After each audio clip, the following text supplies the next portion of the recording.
예수님의 다시 오심을 기다리는 교회는 성탄절 4주 전부터 대강절을 지킵니다. 오늘이 벌써 대강절 셋째 주일이니까 2주만 더 지나면 바로 이제 성탄절이네요. 거리에는 캐롤이 울려 퍼지고 이래저래 마음이 바빠지는 계절입니다.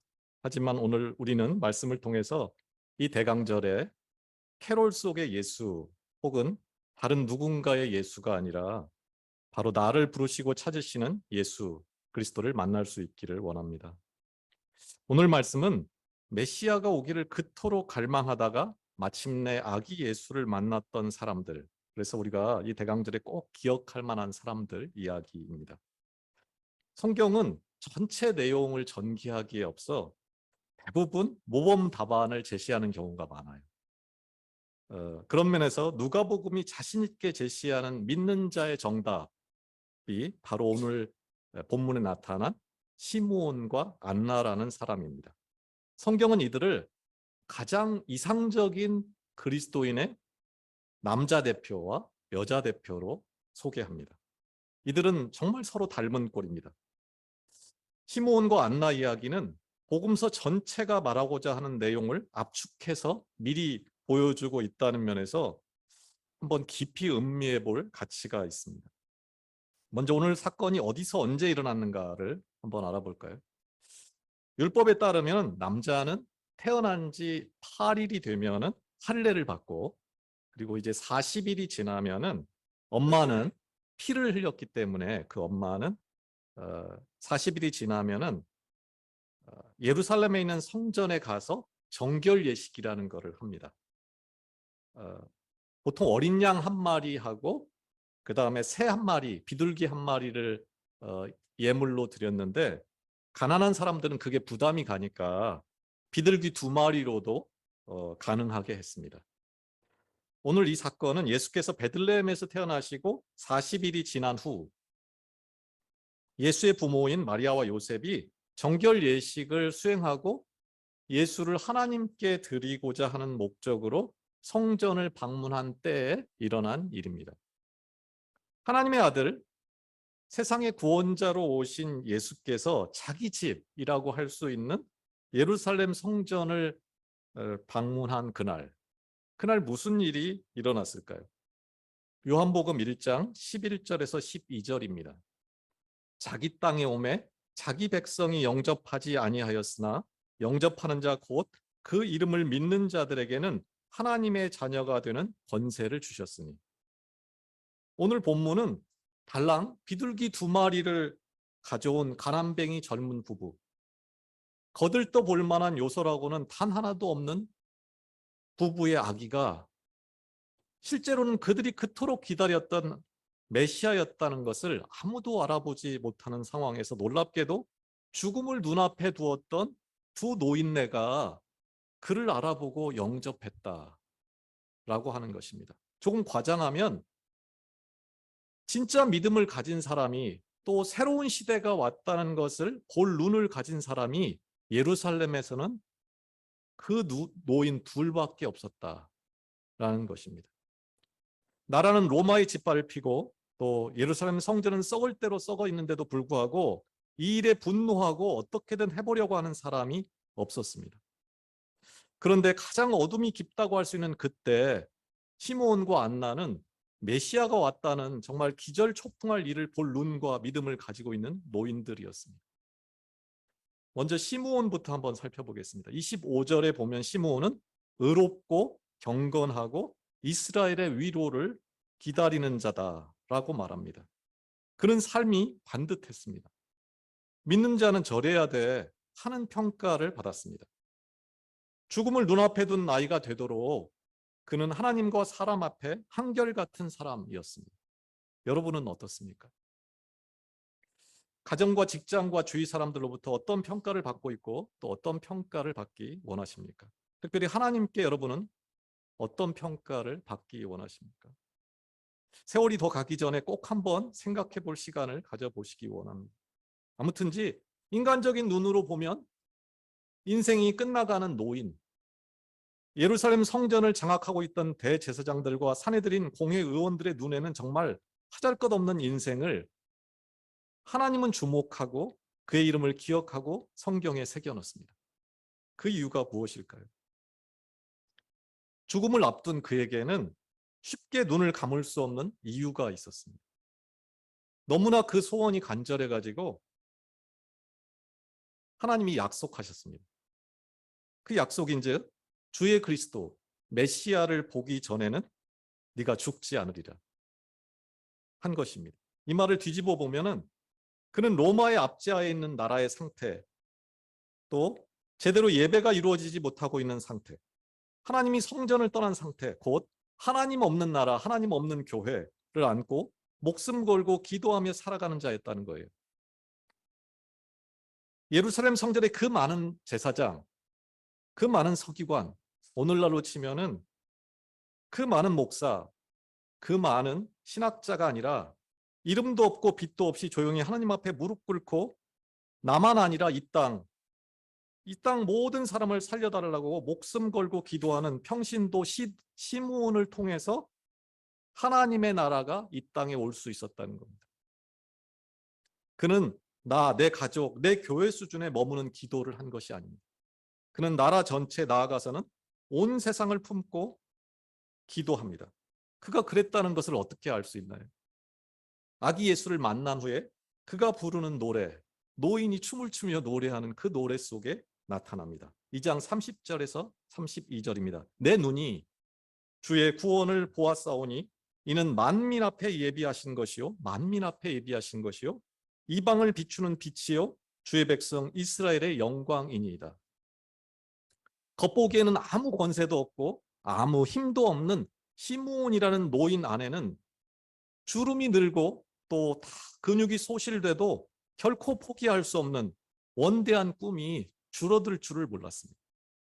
나만 잘 살고 나만 건강하고 나만 배부른 꿈이 아니라 세상 모든 사람을 위한 구원, 세상 모든 사람에게 비치는 빛, 그 깊은 절망 속에서도 그 무엇으로도 위로가 되지 않는 사람들, 그들에게 참 위로가 될 수 있는 하나님, 그 하나님이 오셔야만 되겠다고 하는 그 간절함을 담은 꿈을 그는 꾸고 있었습니다. 사도행전 2장 17절입니다.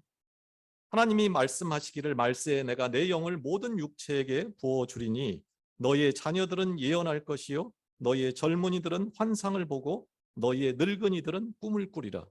너희의 늙은이들은 꿈을 꾸리라. 오늘 우리는 어떤 꿈을 꾸고 있습니까? 이 나이에 무슨 꿈을 꿔? 다 끝났어 하는 것은 아닙니까? 그렇지 않습니다. 성경은 말하기를 늙은이가 아니 늙은이만이 진짜 꿈을 꿀 수 있다라고 말합니다. 아직도 내 힘으로 뭔가를 할 수 있다고 믿는 젊은이는 자신의 꿈을 꿉니다. 그러나 늙은이는 하나님이 원하시는 꿈을 꿀 수 있다는 거예요. 바라기는 오늘 시므온이 꾸는 꿈을 따라서 우리도 그 멋진 꿈을 함께 꿀 수 있기를 소망합니다. 아기 예수께서 오신 날 시므온은 성령의 인도를 따라 예루살렘 성전에 갑니다. 뒤에 나올 안나와 동일한 삶을 적용한다면 그는 매일 성전에 사실 왔었고, 성전에 왔다는 얘기는 예배하기 위해 왔다 그 얘기죠. 예배하고 있었고 그날도 아마 여전히 그날도 여전히 성전에 가는 날이었을 것입니다. 그런데 성령을 통해서 그날이 바로 네가 그토록 기다리던 날이다 하는 것을 듣게 되었고 또 정확하게 알게 되었을 것 같습니다. 성전에 도착한 그는 정말 숨막히는 상황에 직면합니다. 마리아와 요셉, 그 가난한 부부의 품에 안겨 있는 아기 예수, 그가 메시아임을 한눈에 알아보게 된 것입니다. 자기가 알아보았다는 것보다는 알아보게 되었다. 하나님이 알아보게 하셨다라는 것이 더 정확할 것입니다. 그는 달려가서 그 밝고 환한 얼굴로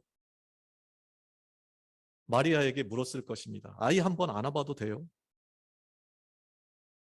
그 노인의 그 표정을 보고 마리아는 그 아이를 내주지 않을 수 없었겠지요. 그 장면을 다시 한번 보겠습니다. 2장 27절 28절입니다. 성령의 감동으로 성전에 들어가매 마침 부모가 율법의 관례대로 행하고자 하여 그 아기 예수를 데리고 오는지라. 시므온이 아기를 안고 하나님을 찬송하여 이르되. 시므온은 아기 예수를 품에 안습니다. 그는 아기 예수 안에서 이스라엘의 구원, 이스라엘의 위로를 발견합니다. 평생을 살면서 그 무엇으로도 채울 수 없었던 그 목마름, 그 위로를 아기 예수를 본 후에 시므온은 찾습니다. 한번 상상해 보십시오. 시므온의 그 뼈만 남은 앙상한 팔에 안긴 예수. 시므온의 팔 안에, 시므온의 품에 지금 누가 안겨 있는 거냐면 하나님이 안겨 있는 것입니다. 베들레헴 말구유에 누인 것처럼 그 시므온의 팔에, 시므온의 품에 아기 예수가 잠들어 있습니다. 바로 그곳에서 아기 예수가 안식합니다. 하나님께 팔을 내어드려 쉼을 얻게 한 자, 그게 바로 시므온입니다. 그는 이제 죽어도 여한이 없다라고 말합니다. 그리고 그는 더덩실 춤추며 노래하기 시작합니다. 죽음을 앞둔 늙은이가 부르는 노래. 사람들은 그것을 이 세상에서 가장 아름다웠던 노래라고 평가합니다.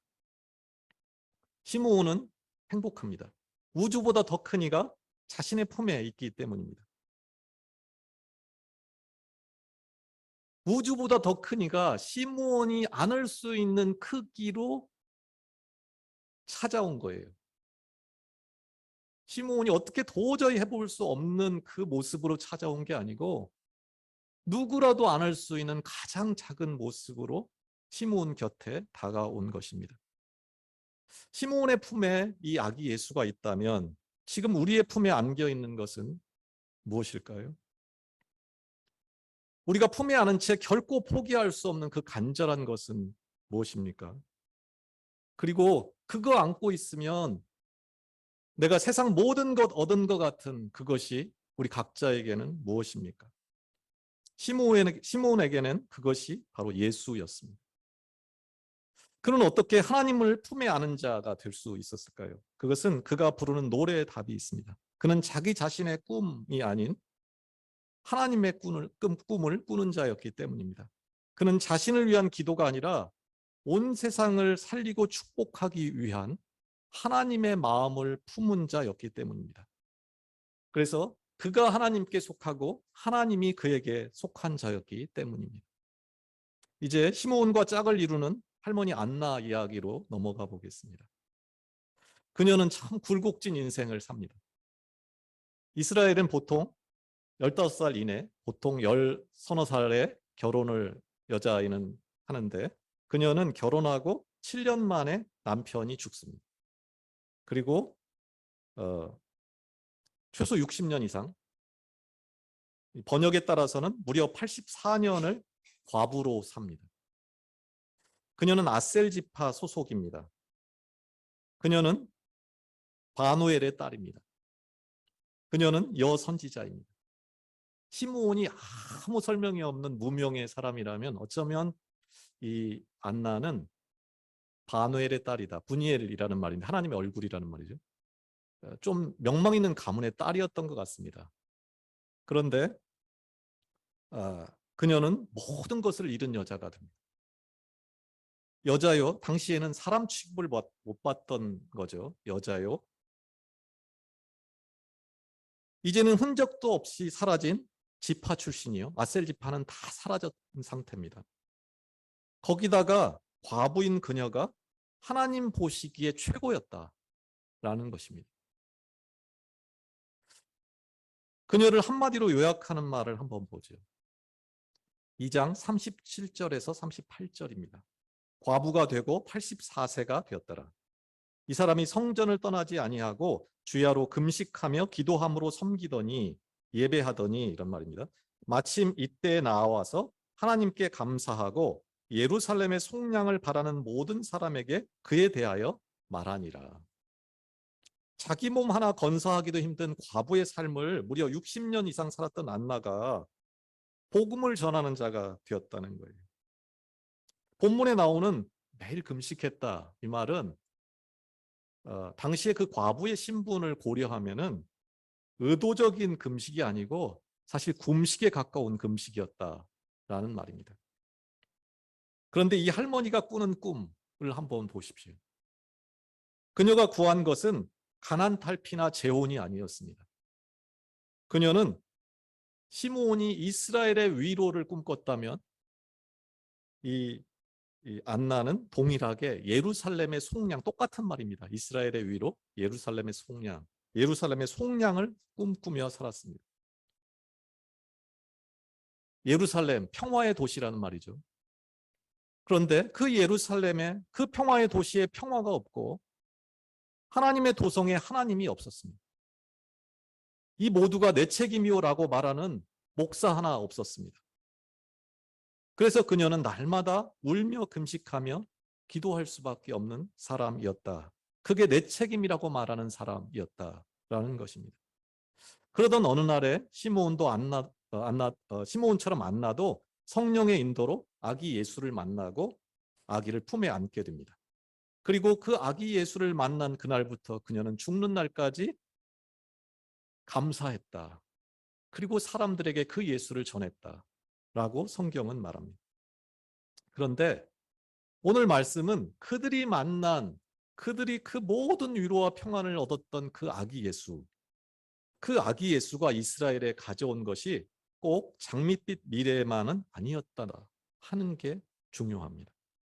2장 34절에서 35절입니다. 시므온이 그들에게 축복하고 그의 어머니 마리아에게 말하되 보라 이는 이스라엘 중 많은 사람을 패하거나 흥하게 하며 비방을 받는 표적이 되기 위하여 세움을 받았고 또 칼이 내 마음을 찌르듯 하리니 이는 여러 사람의 마음의 생각을 드러내려 함이니라.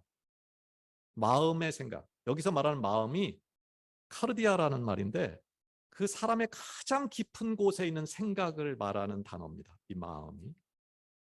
이 가장 깊은 곳에 있는 생각을 드러내게 한다. 그 아기 예수가 라는 말을 오늘 본문은 말합니다.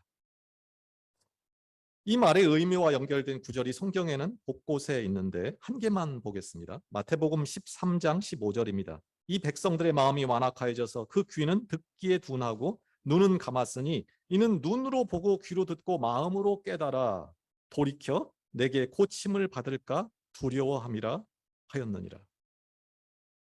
말이 좀 안 되죠.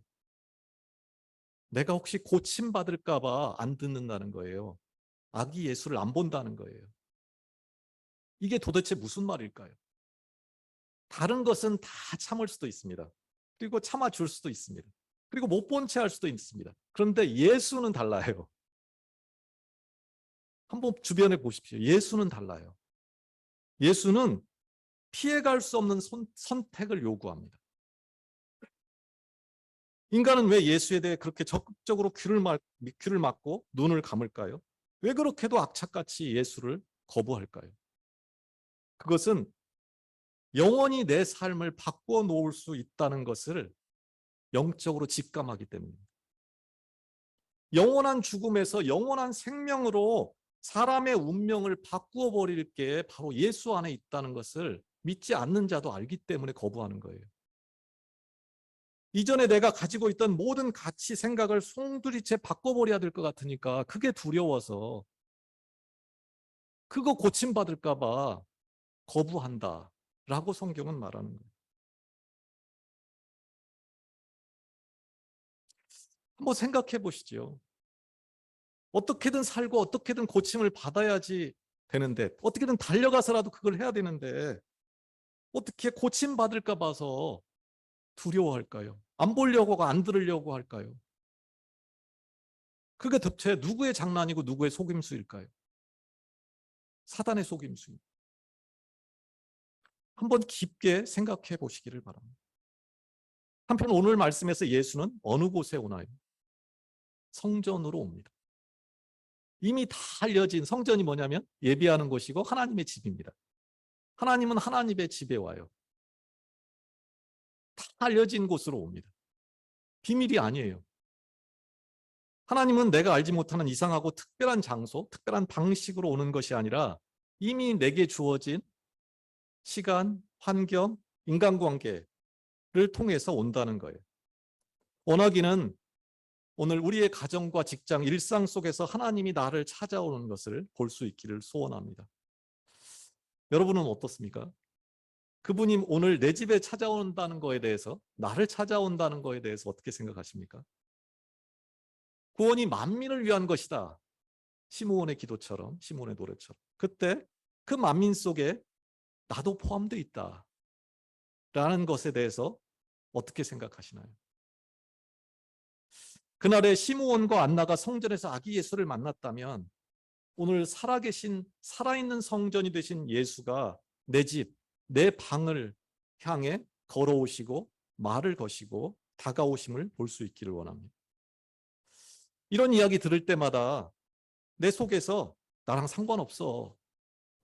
또 혹은 너와는 상관없는 얘기야. 라는 소리를 들어본 적이 있습니까? 그렇다면 우리는 속고 있는 것입니다. 그분은 우리와 상관없는 분이 아니기 때문입니다. 그분은 시므온의 이름을 알듯이 내 이름을 압니다.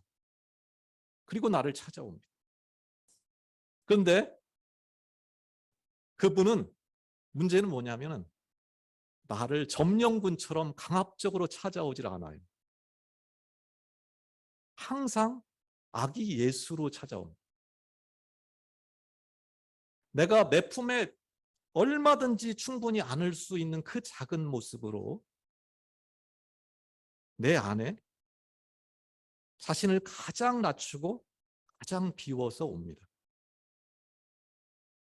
내가 마음의 문을 열면 얼마든지 내 팔에 안길 수 있는 모습으로 내 안에 오고 내가 그를 품에 안는 순간 우리는 고침을 받고 영생을 얻습니다. 우리가 두려워하는 것이 고침받을까 봐 그러는 거야 라고 한다면 설마 하는 분이 있겠지만 가슴에 한번 손을 얹고 생각해 보십시오. 아마 사실인 것을 고백하지 않을 수 없을 것입니다. 말씀처럼 예수를 믿는 순간에 오늘 본문에 나오는 것처럼 예수를 믿는 순간에 물과 기름이 분리되듯 분리가 일어납니다. 예수를 품에 안는 순간에 분리가 일어나요. 오늘 본문에 있는 것처럼 흥함과 패함이 갈라집니다. 죽음과 삶이 갈라집니다. 건물 성전이 아니고 그 크고 화려한 건물 성전에 의지하는 자가 아니고 그 연약한 아기 예수 안에 구원이 있다는 것을 보게 됩니다. 형식적인 예배가 아니고 살아있는 예배로 분리가 일어납니다. 언제 그게 일어나는가? 내가 예수를 품에 안을 때. 물론 이것은 어떤 사람에게는 순식간에 일어나고 어떤 사람에게는 점진적으로 일어납니다. 내가 여는 마음의 문, 내가 얼마나 마음의 문을 여는가, 내가 어느 부분만 여는가. 하나님 이 부분은 안 돼요. 그거에 따라서 어떤 사람에게는 즉각적으로 어떤 사람에게는 오랜 시간에 걸쳐서 그 분리 변화가 일어납니다. 다시 말씀드리지만 하나님의 일들은 오늘 나의 삶 속에서도 일어납니다. 구원은 모든 사람을 위한 것이기 때문입니다. 그 모든 사람 가운데 나도 있습니다. 어느 때를 막론하고 시대를 지켜내고 교회를 지켜내고 이 땅을 지켜낸 사람들은 대제사장 같은 무슨 거창한 타이틀을 가진 사람들이 아닌 시므온과 같은 평범한 사람들이었습니다. 그 힘든 가운데서도 하나님 이 나라 어떻게 해요? 이 땅 젊은이 어떻게 해요? 나 말고 저 사람에게 먼저 은혜 주시고 저 사람에게 먼저 위로 주세요. 저 사람에게 먼저 힘을 주세요. 하나님이 이 땅 어떻게 해요? 하고 기도하는 자들을 통해 하나님의 나라는 임하고 하나님은 그들을 통해 늘 새 일을 행합니다. 우리는 지금까지 움켜잡고 있던 그 고정관념으로부터 떠나야 합니다. 나이 들어서 못해 라는 생각도 내려놓아야 합니다. 나는 성경을 잘 몰라서 라는 생각도 마찬가지입니다. 지금부터라도 부지런히 하면 되는 것입니다. 하나님은 얼마나 많이 아는가, 얼마나 많이 읽었는가가 아니라 얼마나 진심이냐라는 것을 물으실 뿐입니다.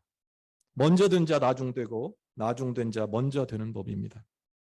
성경은 핑계할 수 없다고 말합니다. 하나님은 누구라도 그 품에 안을 수 있는 가장 작은 악이 가장 낮은 자의 모습으로 우리에게 오기 때문입니다. 아직도 하나님의 살아계심이 믿어지지 않는 분 중에 오늘 믿음으로 결단하며 마음에 예수를 품고 위로받기 원하고 고침받기 원하는 분이 있나요? 예수 그리스도를 마음으로 믿고 이 고단한 내 인생이 고침받고 진정 새롭게 되기를 소원하는 분 있나요? 그런 분들은 마음으로 하나님을 향해 아멘 하시기 바랍니다. 하나님이 이 대강절에 여러분 안에서 새 일을 행하실 것을 믿습니다. 또 이미 예수 그리스도를 품에 안고 살아가는 분들, 다시금 믿음의 모델이 되었던 시므온과 안나를 통해 각자 확인할 것 있습니다. 우리가 지금 품에 안은 것이 무엇입니까? 시므온과 안나가 이스라엘을 안고 울었듯이, 예루살렘을 안고 울었듯이 우리도 이 나라와 이 땅을 안고 울어야 합니다. 당장 나 살만하다고 방심할 것이 아니라 10년 후, 100년 후 이 땅 어떤 모습일지를 보아야 합니다. 하나님은 우리에게 큰 짐을 지고 가라고 하지 않고 내가 안을 수 있는 가장 작은 크기의 아기 예수를 품에 안고 가라고 할 뿐입니다. 현혹되기 쉬운 크고 대단한 예루살렘 성전이 아니라 오히려 작고 작은 아기 예수 안에서 영원한 위로와 소망을 보았던 시므온과 안나처럼 우리에게도 그 눈, 그 믿음, 그 인생이 필요합니다. 이 한 주간 우리 모두에게도 시므온과 안나가 누렸던 기쁨, 아기 예수를 품에 안은 자의 참 평안과 기쁨과 위로가 넘치기를 소원합니다. 기도하겠습니다.